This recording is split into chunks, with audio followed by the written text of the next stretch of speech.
So I just will go through very quickly just a couple of things that it would be great to have people thinking about throughout the next 2 days.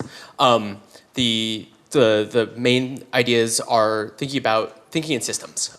So my background is not in chemistry or biology. My background is primarily in systems engineering, and so I think of everything in terms of systems.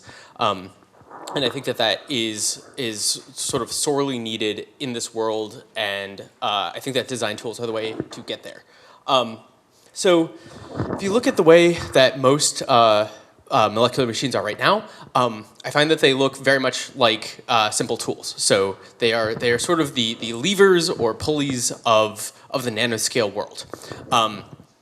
And so like we have switches and they switch, and that's great.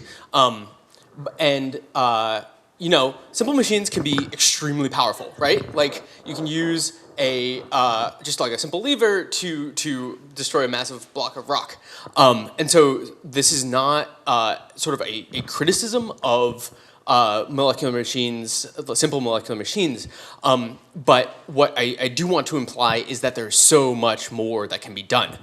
Because if you look at how macro scale machines work, they're usually these assemblages of many heterogeneous components that are very different, right? So it's not just like even like sort of the simplest macro scale machines involve many different kinds of materials that were created in many different ways, all working together to achieve some function.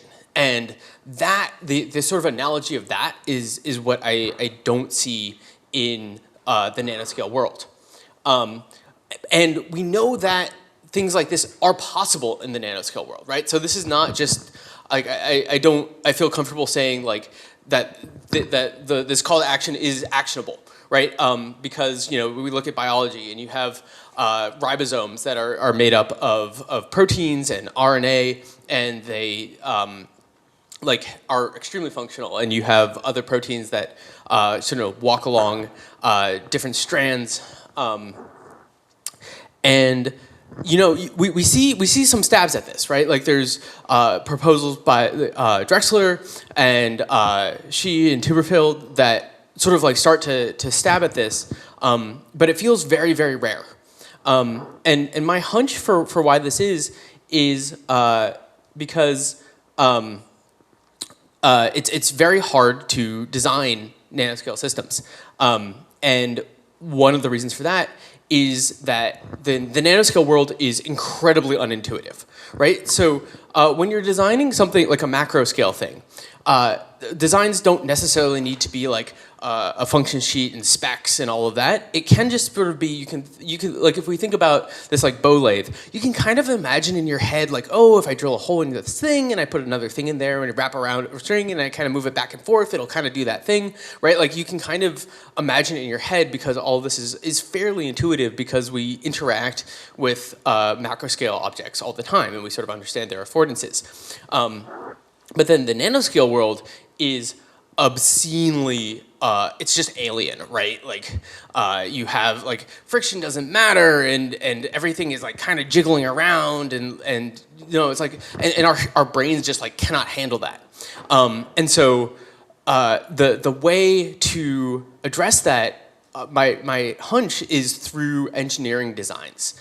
And what I haven't seen in the nanoscale world is engineering designs that are extremely actionable on like, okay, like this is how we then go and build the thing.